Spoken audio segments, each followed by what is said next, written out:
요한계시록 9장까지 했고요. 10장부터 이제 나머지 계속 하겠습니다. 거듭 말씀드립니다마는 patmos섬에 유배되어 있는 사도 요한을 이리 올라오라, 그 주님의 음성을 듣고 4장 1절에서 이제 올라가요.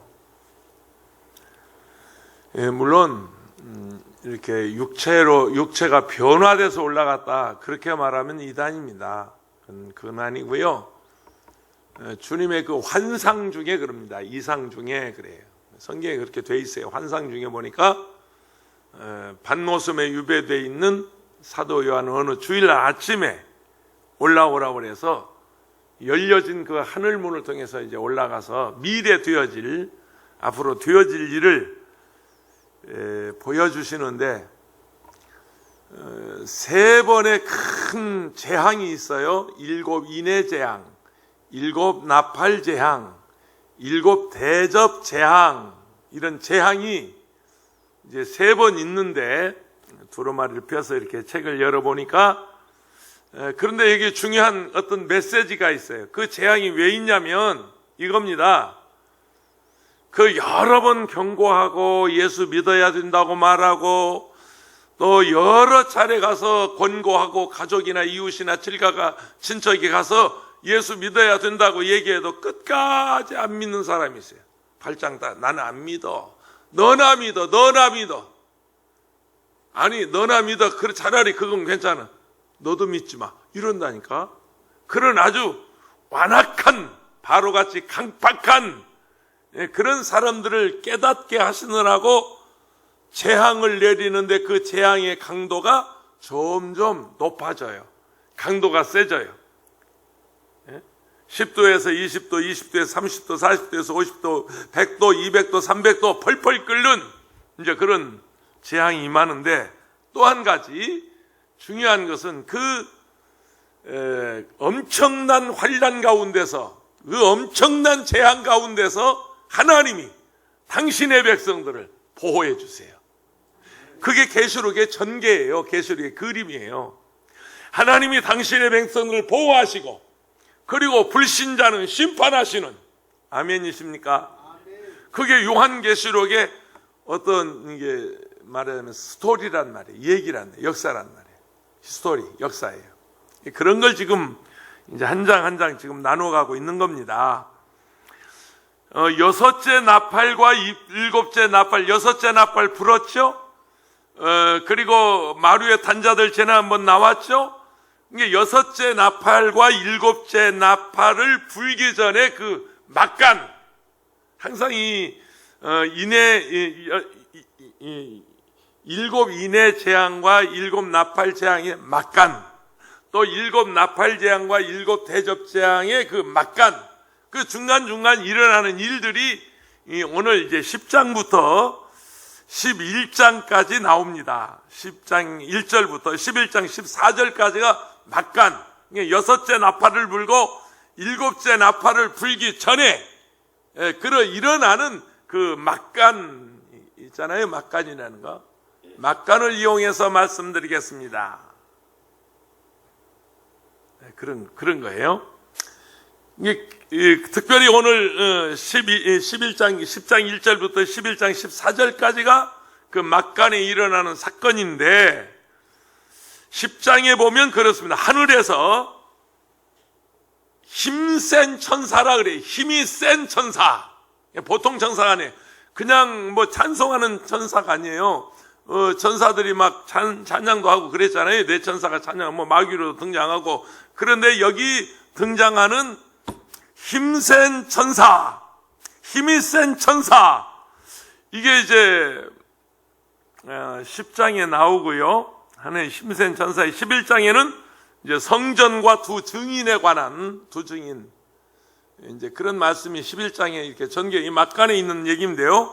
계시록 16장 15절에 보면 그럽니다. 보라, 내가 도둑같이 오리니 누구든지 깨어 자기 옷을 지켜 벌거벗고 다니지 아니하며 자기의 부끄러움을 보이지 아니하는 자는 복이 있도다. 이게 지금 거듭 얘기합니다마는 우리 예수 믿는 자들이 뭔가 이 종말에는 이렇게 정신을 차리고 경건을 회복하고 거룩함을 회복하고 깨끗하게 살아야 되고, 할렐루야. 아무렇게 살면 안 돼요. 나만 죽는 게 아니라 다른 사람 죽이잖아요. 아니, 저런 불량한 사람이 어디 있어요? 어느 회사 직원이거든요. 그 회사가 지금 오늘 대표가 얘기했죠. 문 닫겠습니다. 그리고 전수조사 1,500명 직원들, 자기 회사 직원이었어요. 용인 33번 환자가 이번에 이태원에 가서 감염이 이렇게 나이가 그 회사 직원이어서 회사가 문제. 그리고 모든 치료, 모든 검사 우리 회사에서 다 하겠습니다. 아니, 저런 그 이태원에 왜가 이놈이 확진자가 그래가지고 지금 회사가 1,500명 전수조사 회사에서 비용 다 돼야 된대요. 그리고 문 닫아요. 일시 다 폐쇄하고 전수조사 1,500명 직원을 한대잖아요. 그리고 함께 있던 동료, 이 친구 여기 이 근방 어디 살죠? 네.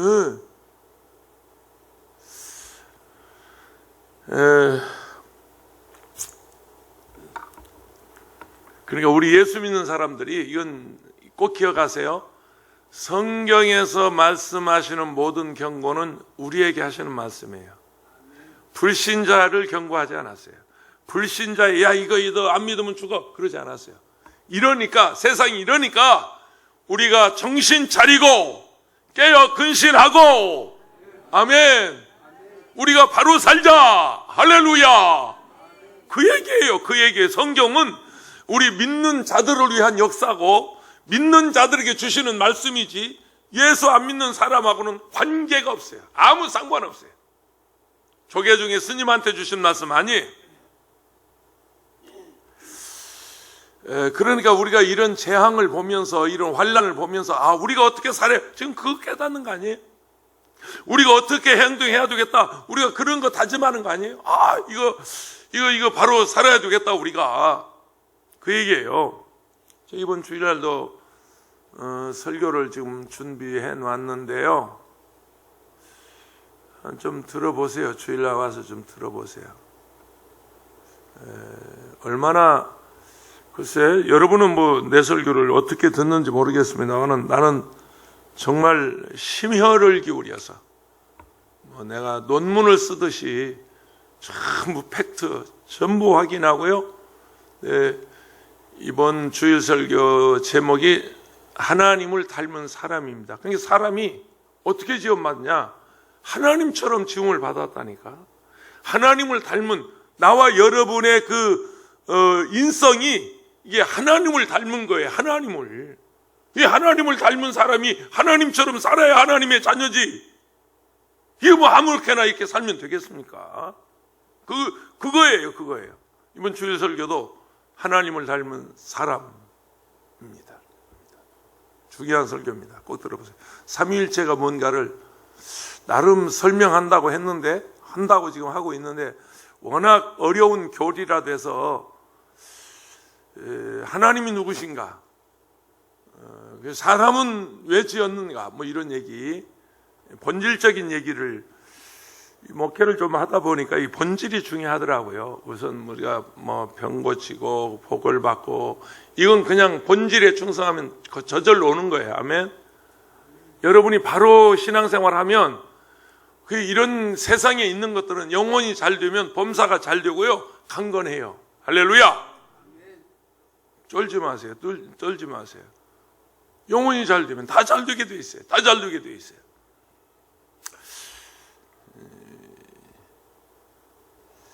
참, 다른 얘기 안 하겠습니다. 그만두고요.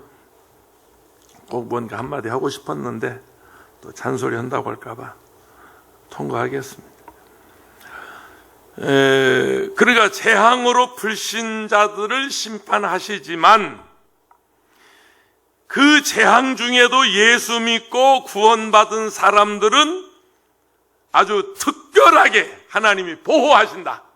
특별 보호. 아멘. 얼마나 멋져요. 그게 여섯째 인과 여섯째 나팔, 여섯째 대접 심판,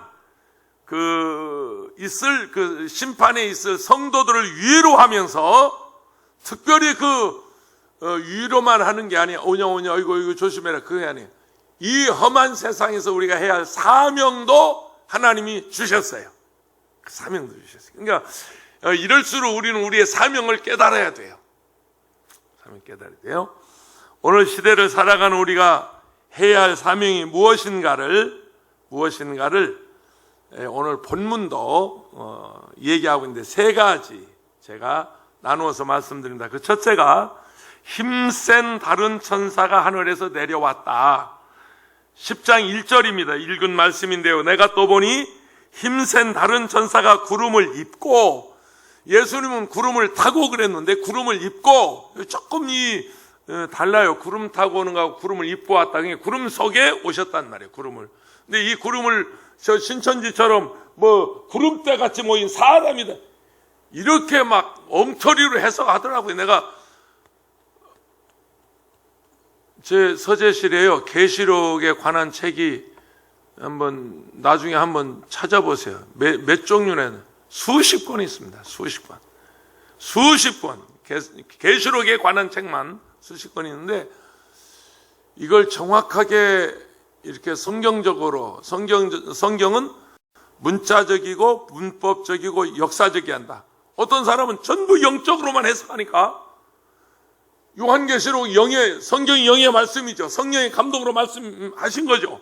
그러니까 영적으로 해석하니까 이게 산으로 가요, 들로 가고 바다로 가고 아주 우습게 되고 말아요, 성경이. 여러분, 성경은 이게 무슨 신화가 아니고 실화고요. 할렐루야. 이건 무슨 이렇게 물론 영적인 말씀이에요. 근데 이걸 영어로 다 해석하면 정말 성경 우습게 되는 거죠. 근데 왜 그런가 그랬더니, 이분들이 신학 공부를 안 했구나. 신학이 뭔지를 모르는구나. 칼뱅이 누군지 모르고, 엘미니안이 누군지 모르고, 쯔빙길리가 누군지를 모르고, 아브라함 카이퍼가 누군지를 모르고, 전혀 그 신학의 어떤 말하자면 뼈대가 없는 거예요. 그러니까 막 자기가 이해되는 대로, 자기가 생각나는 대로 영적인 해석이라고, 영의 말씀이라고 환장을 해. 이거 누가 해먹었어요? 이단들이 다 해먹었어요. 그렇게 해먹었어요. 그건 그렇지 않아요. 물론 하나님은 영이십니다. 예배하는 자가 신령과 진정으로 예배해야 합니다. 아멘. 성령도 영의 하나님이십니다. 그래서 영성이 있어야 합니다. 그러나 성경 자체 66권을 다 그렇게 영에 해버리면 이게 완전히 우습게 되는 거죠.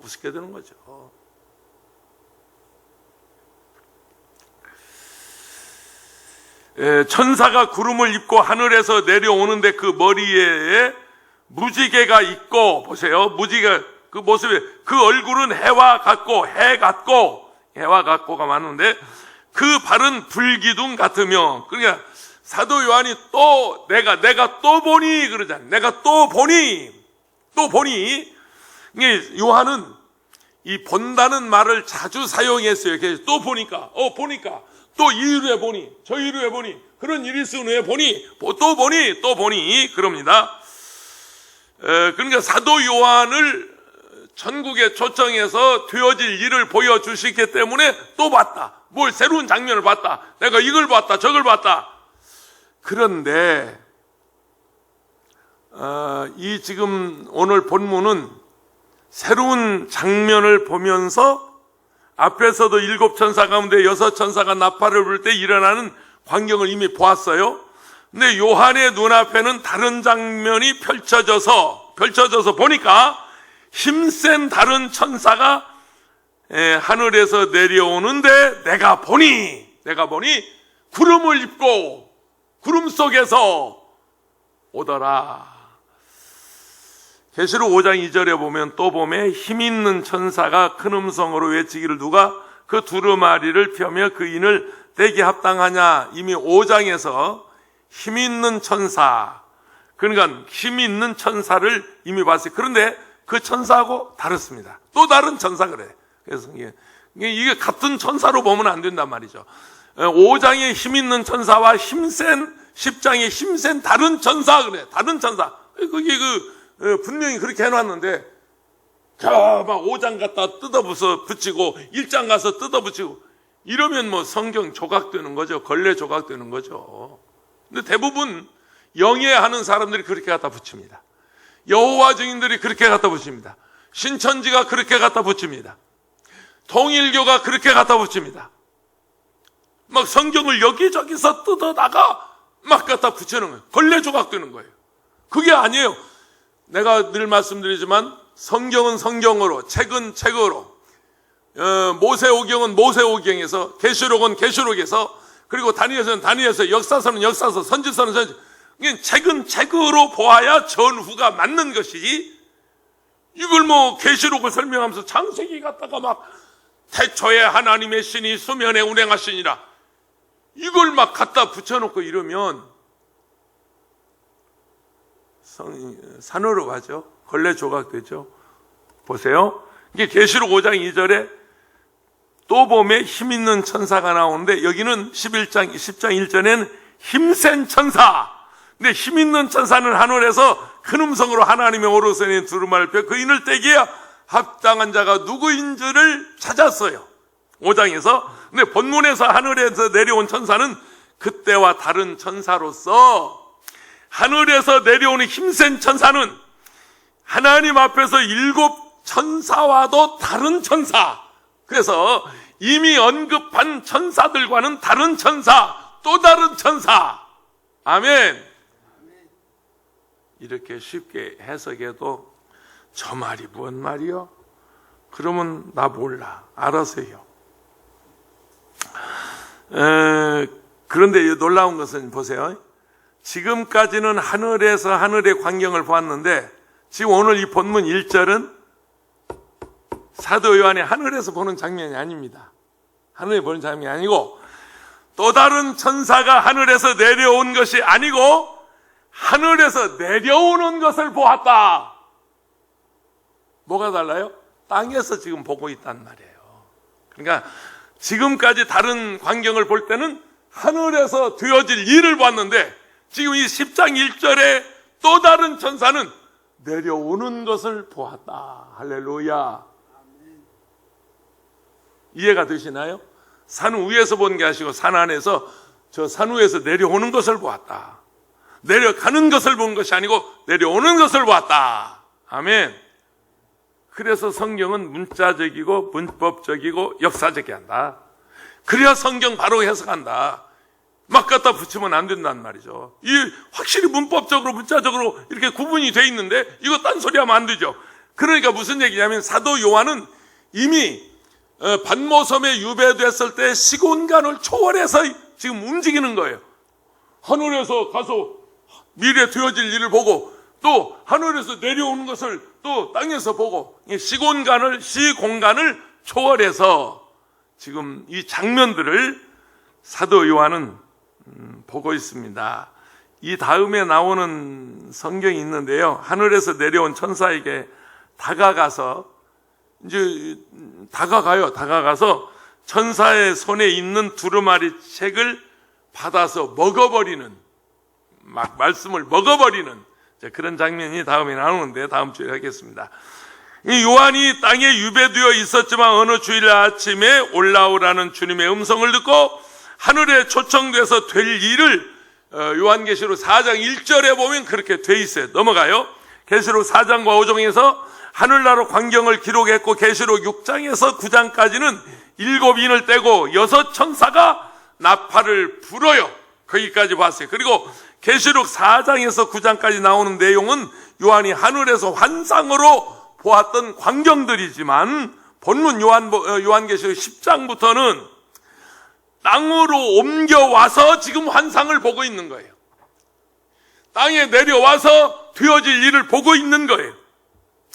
이 하늘에서 내려오는 힘센 다른 천사가 유형을, 그 천사의 모습을 유형을 4가지로 표현했는데 이렇게 돼 있어요.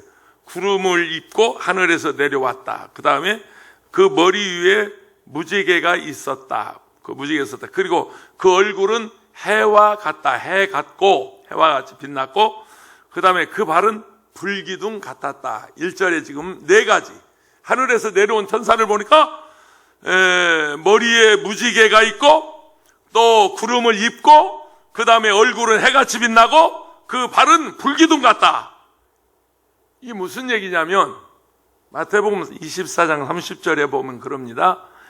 그때 인자의 징조가 하늘에서 보이게 했고, 그때 땅의 모든 족속이 통곡하며 그들이 인자가 구름을 타고 능력과 큰 영광으로 오는 것을 보리라. 예수 그리스도는 구름을 타고 능력과 큰 영광으로 오실 것을 예수님 자신이 말씀했어요. 그때 땅의 모든 족속들이 통곡할 것인데 왜 통곡하겠어요? 예수님이 오시는데 왜 통곡하겠어요? 아니, 예수님이 오시면 할렐루야 할렐루야 우리 예수 부활승 춤추고 찬양해야 할 것인데, 아니 예수님이 구름 타고 큰 영광으로 오는 것을 보고 그 땅의 백성들이 통곡했다. 왜 그랬을까요? 여러분, 왜 그랬을까요? 왜 그랬을까요? 왜냐하면 심판을 받기 때문이에요. 자기 심판받는데 좋아할 사람 누가 있어요? 아니, 다 심판받을 사람들이지. 우리 예수 믿는 사람 말고는 전부 심판받으니까 그 백성들이 예수님 구름 타고 오실 때 통곡하죠. 내가 예수 믿을걸. 그때 소화교회 좀 나갈걸. 우리 마누라가 가자고 할 때 좀 갈걸. 우리 엄마가 가자고 사정할 때 나 좀 갈걸. 나 진짜 우는 거 아니야? 그냥 그럴 때가 온다니까. 통곡할 때가 와요. 그러니까 예수 믿는다고 박해하는 남편이나 가족이나 부모나 형제 자식들이 있으면 너 두고 봐 이놈아. 너 통곡할 때가 온다 이놈아. 우리 목사님이 그러는데 너 이놈아 통곡할 때가 온다 이놈아. 진짜 또 그렇게 하다가 싸대기 맞지 말고 어떻게든 달래서 데리고 와야 돼. 어떻게든 달래서. 그게 하늘에서 내려온 힘센 천사, 오늘 본문인데요. 땅에 거하는 불신자들, 자들이라는 말을 썼어요. 불신자라는 말을 내가 붙인 거예요. 불신은 내가. 근데 왜냐하면 성도는 심판받지 않으니까. 땅에 거하는 자들을 심판해요. 그러니까 벌벌 떨죠. 벌벌 떨죠. 요즘 죄 지은 사람들 보세요. 벌벌 떨잖아요. 그 뭐 도덕질 해먹고 뭐 횡령 해먹고 아이고 그냥 막 그냥 벌벌 떨잖아요. 뭐 보세요. 아유. 그 다음에 창세기 9장 13절에 보면 그럽니다. 내가 내 무지개를 구름 속에 두었나니 이것이 나와 세상 사이의 언약의 증거니라. 자, 내 힘센 천사의 모습을 지금 보는데 구름을 입고 온다 그랬고, 그 다음에 머리에 무지개가 있다. 천사가 입은 구름이 심판을 상징한다면 천사 머리 위에 있는 무지개는 언약이다. 하늘에서 내려온 힘센 천사는 구름을 입었지만 땅에 거하는 불신자들을 심판할 것이지만 천사의 그 머리에 무지개는 무엇을 말해요? 내가 너를 구원한다. 할렐루야. 주 예수를 믿어라. 그리하면 너와 내 집이 구원을 얻으리라. 이 언약의 말씀, 언약의 말씀. 그러니까 무지개는 언약이란 말이에요. 그게 두 가지 아까 제가 서론에 얘기했잖아요. 계시록은 종말에는 불신자는 심판이고 예수 믿는 자는 보호받고. 할렐루야. 그 언약이에요. 성경은 언약문서예요. 계약문서예요. 계약문서. 올 테스트멘트, 뉴 테스트멘트. 구약은 올 때 옛날의 언약. 그리고 신약은 새롭게 맺은 언약. 내 주와 맺은 언약은 영불변하시니 그 나라 가기까지는 늘 보호하시네. 주님을 찬송하면서 할렐루야 할렐루야.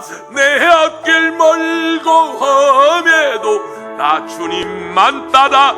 한 번 더 합니다. 내 주와 맺은 언약은 영불변하시니 그 나라 가기까지는 늘 보호하시네. 주님을 찬송하면서 할렐루야 할렐루야 내 앞길 멀고 험해도 나 주님만 따라가리. 아멘. 그 다음 계시록 18장 1절에 보면 그럽니다. 이 일 후에 다른 천사가 하늘에서 내려오는 것을 보니 큰 권세를 가졌는데 그의 영광으로 땅이 환하여지더라. 이게 지금 오늘 이 힘센 천사의 모습을 지금 네 가지로 본다고 그랬어요. 첫째는 구름을 입고 왔고, 두 번째는 그 머리에 무지개가 있고, 그리고 그 얼굴이 해 같았다는 말은 무슨 얘기냐면 하나님의 영광이 얼마나 강렬한지 해같이 빛나는 그 하나님의 영광의 빛자. 무슨 저 1월 성신처럼 뭐 달빛 아니에요, 별빛 아니에요. 하나님의 빛, 하나님의 영광이 온 세상을 밝게 하는 거예요. 할렐루야. 하늘에서 내려온 천사의 얼굴이 해같이 빛나기 때문에 영광으로 땅이 환하여졌다. 힘센 천사 앞에 성도들은 뭐예요? 그 빛 앞에 드러나지 않을 사람이 하나도 없어요. 잘못한 사람 다 검은 것으로 드러나고, 흰 것으로 드러나고, 예수 믿는 사람 예수 믿는 사람은 드러나고, 믿지 않는 사람은 믿지 않는 사람으로 드러나고, 그 환한 빛 앞에 숨길 자 누가 있어요? 누가 있어요? 우물우물한다고 돼요? 막 얼른 감춘다고 돼요? 커튼 뒤에 숨는다고 돼요? 그 해같이 빛나는 그 영광의 빛 앞에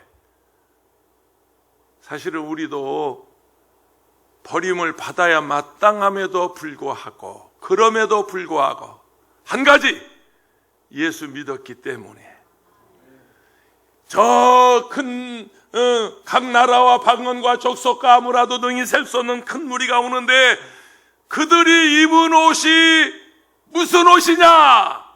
예, 어린 양의 피에 씻어 그 옷을 희게 한 자들입니다. 할렐루야. 검은 옷을 희게 하셨어요. 죄의 옷을 의의 옷으로 입혀주셨어요. 그 옷 다 드러나요. 그 다음에 천사의, 지금 힘센 천사의 모습 네 가지를 말하는 겁니다.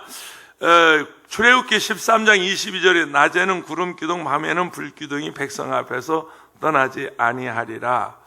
오늘 본문 1절에 그러죠. 힘센 천사의 발은 불 기둥 같고 천사의 발과 또한 그의 다리는 불타고 있었는데 불은 기둥처럼 곧게 타오르고 있었지만 하늘에서 내온 힘센 천사의 그 위용, 그 막 엄청난 모습을 지금 보고 있는 거예요. 그게 마지막 한 일에 7년 대환란, 이 한 일에 동안에 있어질 일들을 지금 이렇게 오늘 10장 1절에서 계속 나와요. 계속 11장 12장 뭐 일곱 대접, 일곱 심판이 나오는데 그런 일들을 보여줍니다. 일곱 나팔을 불고 일곱 대접을 쏟을 때 재앙이 땅에 거하는 불신자들에게 임할 것이다. 힘센 천사들을 보아서 알 수 있듯이 성도에게는 무지개의 언약이 있어요. 다시는 내가 멸하지 않겠다.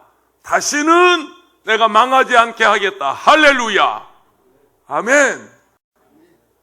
제가 도봉성전 담임 목사로 올 때 내가 이 음성을 듣고 왔어요. 나도 몰랐어요. 나중에 그 도봉성전 장로님이 담임 목사 새로 온다고 그러니까 바로 그 도봉성전 옆에 쌍용 아파트인데 쌍용 앞에 살다가 저녁 6시에 목사님 오신다고 그러니까 이제 퇴근해가지고 막 준비해서 나오다가 집에 걸어와도 되거든요. 걸어가다 보니까 도봉성전 16층 건물에 쌍무지개가 딱 걸쳐가지고 건물을 걸쳐서 그때가 6시쯤 됐는데 오후에 9월 1일 정확하게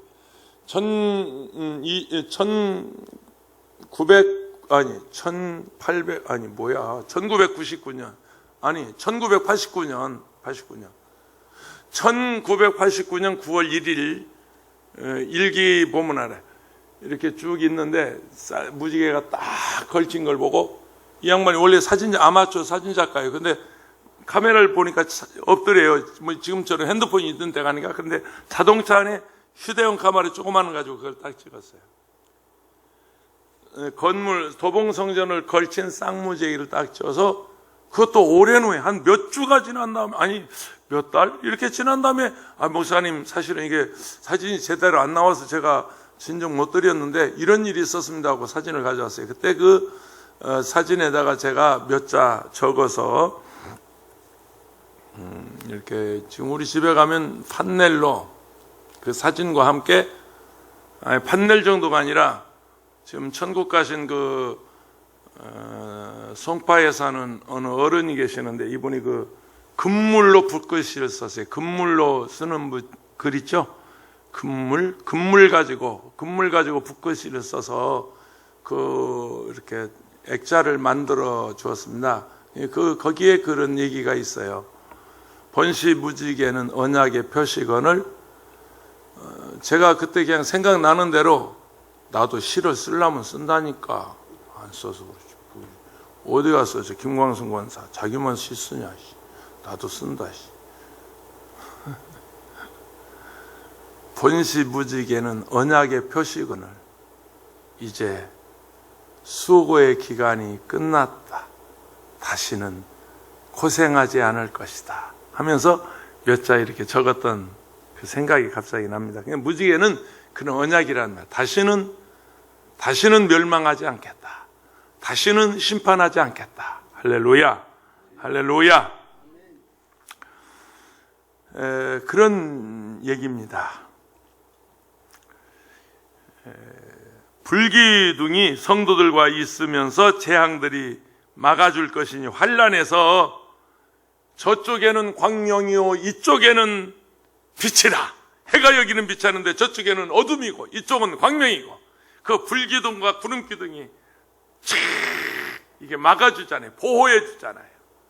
여러분 두려워하지 마세요.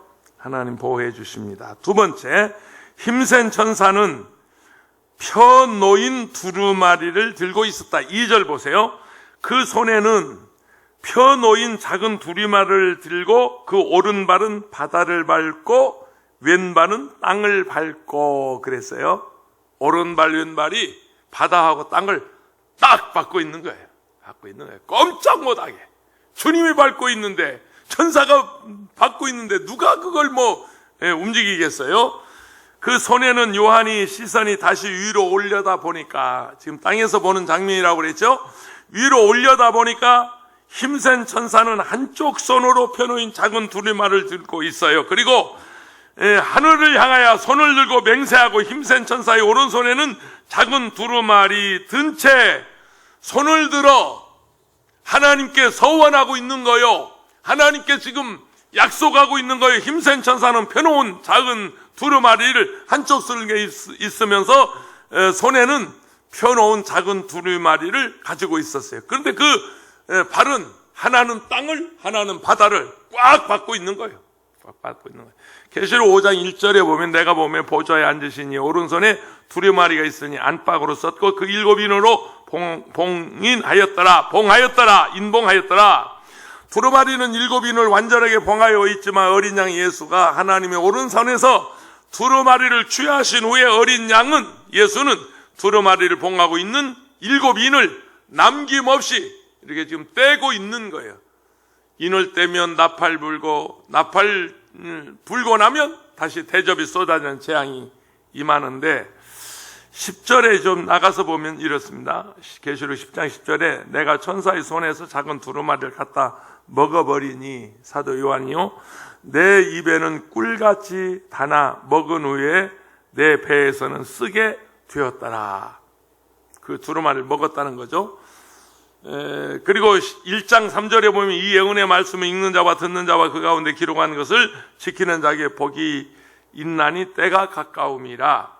세상의 마지막 때가 가깝지만 개인의 마지막 날에도 가깝게 다가오고 있습니다. 조금 전에 올라오기 전에 금정교회 윤정남 목사하고 통화를 잠깐 하고 왔어요. 제가 몰랐어요. 제가 이분이 은퇴하는 줄 몰랐어요. 나는 항상 친구처럼 지냈기 때문에 선배라도 수십 년 동안 청년에서 같이 자라서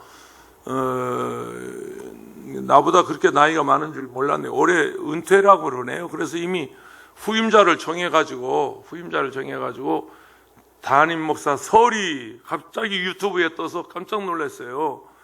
아니 이 양반이 아직 한참 일할 건데 벌써 후임자가 설이가 있다니 이게 무슨 얘기하고 놀라가지고 전화했더니 은퇴할 때가 됐다네요.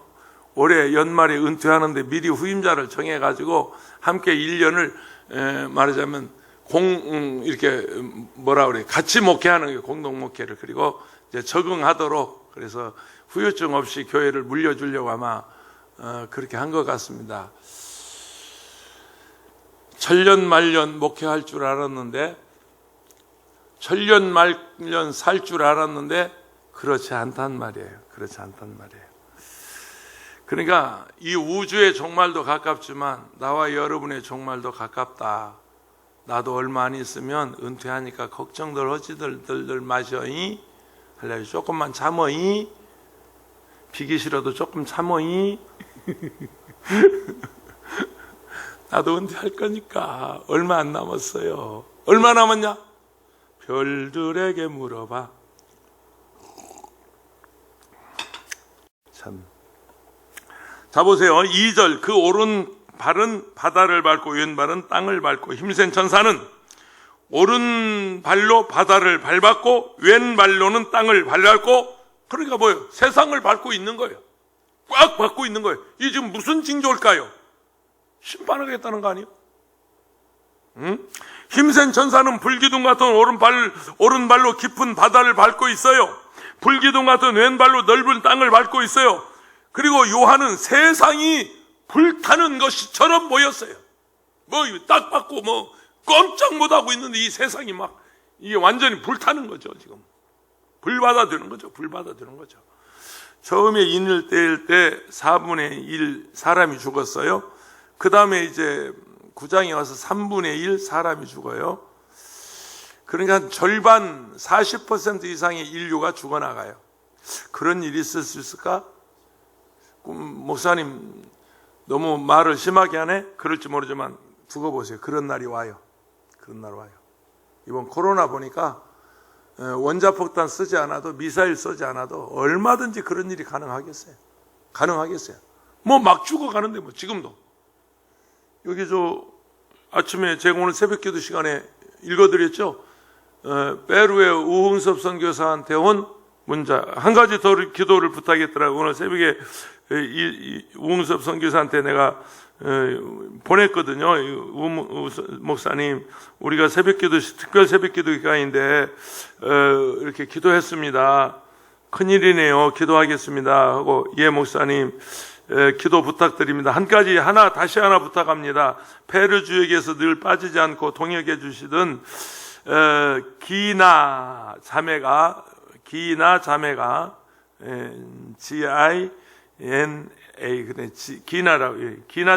며칠 전부터 우한 폐렴에 감염되었습니다.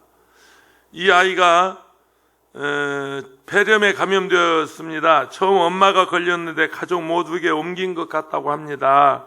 약을 먹으면 좋아진다고 합니다. 마스크를 만들어서 어려운 베네수엘라 청년들에게 나눠주던 자매입니다. 얼마 전에 이 자매에 대한 이 사진이 이렇게 우리 청년들이 나눠준다고 이렇게 사진을 보내줬거든요. 근데 이 자매가 이렇게 코로나에 걸렸다는 거예요. 이 마스크 만들어서 나눠주던 길거리에서 노방주던 이 자매가 걸려서 더 기나 자매입니다. 이따 기도하실 때 해주세요. 아니 그 조그마한 나라 페루 인구가 얼마 되지 않아요. 그런데 거의 수도 리마에 모여 살아요. 근데 모든 통제를 하고 지금 의사가 465명? 400여 명 의사가 감염이 되고 간호사 1278명이 감염이 돼서 코로나에. 지금 환자는 계속 무더기로 나오는데 의사가 감염이 되고 간호사가 감염돼서 속수무책. 그야말로 속수무책. 주가는 속수무책. 어디 페루만 그런가요? 미국도 지금 그러잖아요. 오늘 뉴스에 보니까 일본은 조금 100명 미만으로 처음 비상사태를 선포한 이후 100명 미만으로 떨어졌다고 그러는데, 하여튼 이거 언론 종식이 돼야 할 것 같습니다.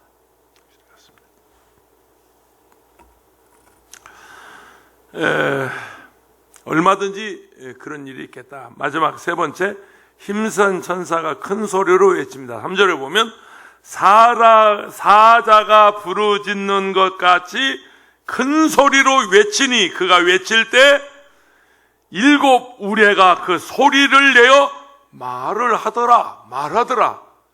당나귀도 말을 했죠. 그리고 날아가는 날아가면서 뭐가 얘기했지? 까마귀? 아니, 독수리. 왜 갑자기 독수리 생각이 안 나는 거야? 이미 그 당나귀도 뭐 발람선지 다 태워가다 말을 하잖아요. 급하니까. 그런데 독수리도 화 3번 날아가면서 독수리도 말을 하잖아요. 그런데 우레가 뭡니까? 천둥번개 우레 소리. 이게 막 음성으로, 하나님의 음성으로 막 들리는 거예요. 얼마나 다급했으면 그랬을까요? 우레가 그 소리를 내어 말하더라. 힘센 천사가 큰 소리로 외치기는 말을 정확하게 알아들 수는 없었어요. 무슨 말인지는 몰랐어요. 그러나 유형은 대단했어요. 어떤 유형이냐면 사자후라는 말을 아시죠? 김원철 목사가 오살리 강단에 있으면 사자후를 토한다 그래. 사자후를 토한다. 아니, 소아성전에서 집소 아래와 여기 말고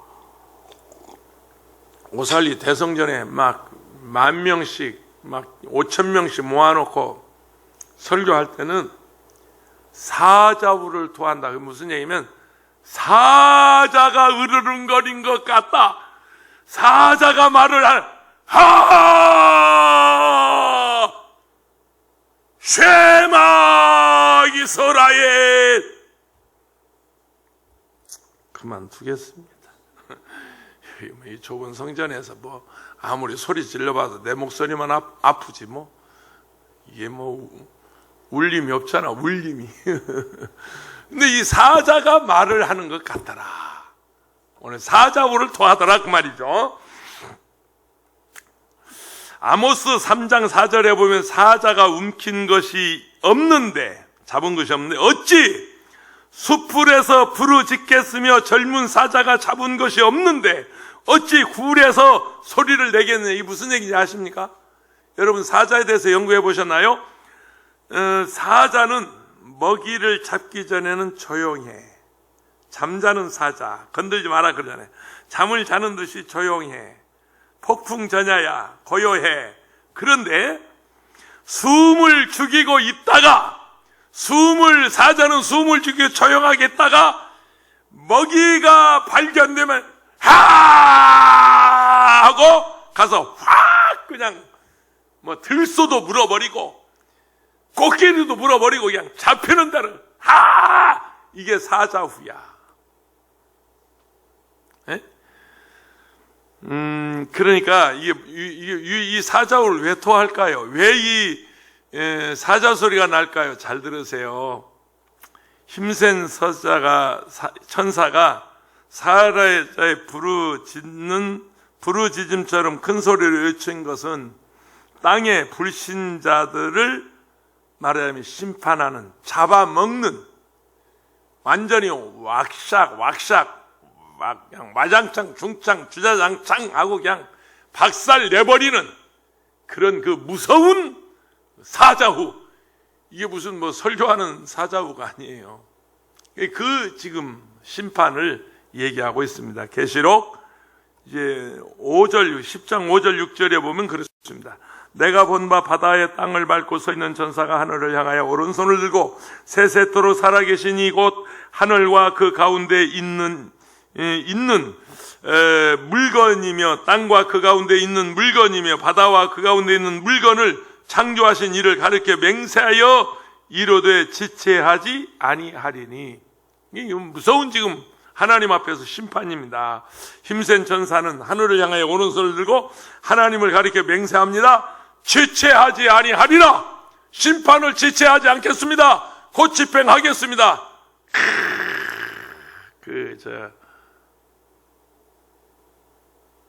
광개토대왕에서 담덕이 백제하고 전쟁 붙었을 때, 이게 교동도, 그러니까 여기 고미성이 아마 이 인천쯤 고미성이 어딘가? 그게 나와요. 그러니까 교동도 고구려가 교동도에 진을 치고 있으면서 백제가 이제 전쟁 붙잖아요. 근데 그 책자가 있습니다. 그 책사가 있어요. 대왕의 허락 없이 이 고미성을 이렇게 바닷길로 물 빠지는 뭐라고 그러죠? 달이 어두워지는 걸 뭐라고 그러죠? 달이 어두워지는 걸 뭐라고 그러죠? 월삭? 아니, 월삭이라고 하나? 일식? 일식? 개식? 뭐야? 개기일식! 그날 이게 어두워질 때, 밤이 어두워질 때 군사들이 목숨을 걸고 우리가 하겠습니다. 내가 가서 죽을 각오하고 가겠습니다 하고 이제 대왕 허락 없이 보내요. 그리고 이제 딱 보내고 난 다음에 딱 와서 이제 무릎을 꿇으니까 그 담덕이 왕이 화가 나서 칼을 쫙 뽑아요. 쫙 뽑아가지고 내려치려고 할 때 한 장수가 가서 딱 맞습니다. 폐하! 하고 막습니다. 조금만 이게 타이밍이 안 맞았으면 그냥 목 치는 거죠. 칼로 목 베는 거죠. 근데 그때 막 지체하지 않고 그 순간에 뛰어들어서 자기 책사를 보호하는 그런 장면을 제가 보았습니다. 집사람이 하도 광개토대왕을 재밌게 봐서 옆에 껴앉아가지고 한 대 못 봤습니다. 힘센 전사는 하나의 오른손을 들고 지체하지 마시옵소서. 주여, 지체하지 마시옵소서. 땅에 거하는 자들에게 이 말 심판을 지체하지 마시옵소서. 성도들의 구원도 지체하지 마시옵소서. 계시록 10장 7절에 보면, 다음 주에 하겠습니다만, 일곱째 전사가 소리내는 날 그의 나팔을 불려고 할 때 하나님이 그종 선지자들에게 전하신 복음과 같이 하나님은 그의 비밀이 이루어지시리라 하더라. 천사가 사자의 부르짖음 같이 큰 소리로 외쳐 땅에 거하는 자들을 받아야 할 심판, 무서운 그 심판 때문에 두려워할 수밖에 없을 것이나 그럴 것이나 예수 믿고 구원받은 성도들을 그 가운데서도 보호를 받고 위로를 받을 것이다. 10장 1절, 2절, 3절은 그 두 장면을 잘 이렇게 지금 묘사하고 있습니다. 4절 보시면 그렇습니다. 일곱 우레가 말을 할 때 내가 기록하려고 하다가 곧 들으니 하늘에서 소리가 나서 말하기를 일곱 우레가 말한 것을 인봉하고 기록하지 말라 하더라. 일곱 인을 떼고 일곱 나팔을 불면서 하나님의 심판으로 재앙이 땅에 거하는 자들에게 임한 것처럼 일곱 우레가 말하면서 재앙이 땅에 거하는 불신자들에게 내리는데 그걸 기록하려고 그랬더니 하늘에서 음성이 늘 그건 기록하지 말아라. 마지막 한 일에 동안 세상이 클환난이 임할 것이지만 이전에도 우리는 세상에서 이런저런 환난을 당하나 보호해 주시고, 사실은 여러분 이 코로나에서도 하나님 우리를 보호하신 겁니다. 아멘이십니까? 여러분 어떻게 생각합니까? 여러분이 방역을 잘해서 괜찮은 겁니까? 하나님 보호해 준 겁니까? 우리 교회가 여러분 방역을 지침을 잘 지켜서 우리가 괜찮은 겁니까? 하나님 보호해 주신 겁니까? 하나님 보호하신 거요. 여러분의 자녀들 하나님 보호하신 거요. 가족들 보세요. 가족이 하나 딱 걸리니까 그냥 그 집안이 다 막 절단강산. 미국에서 그러잖아요. 미국에서 보세요. 아니 마트에 들어갈 때 마스크 안 썼다고 못 들어가게. 아유 별일 다 마스크 안 써가지고 막 막 때리기도 하고 그러더라고요. 그런 유튜버도 있더라고요.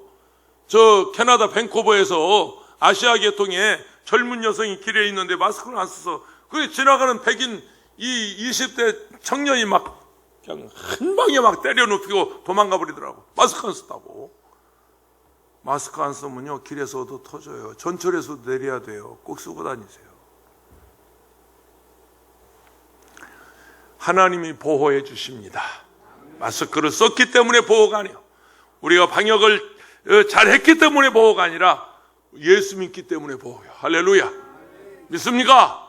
그래서 이 환난에서도 하나님이 우리를 보호하듯이 앞으로 있을 큰 환난, 대환난, 인구의 40% 인구가 죽어나가는 그런 환난 가운데서도 만세반석 열린 곳에 내가 숨어 만세반석은 예수입니다. 혼란 흥파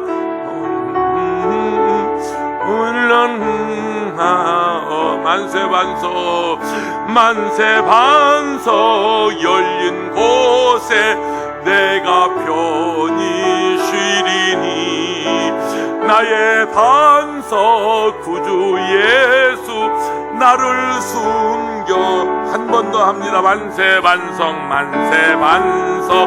열린 곳에 내가 숨어 있으니 원수 마귀 손 못 대고 환난 풍파 없도다. 만세반석 열린 곳에 내가 편히 쉬리니 나의 반석 구주 예수 나를 숨겨 주소서. 하나님 아버지, 이리 봐도 저리 봐도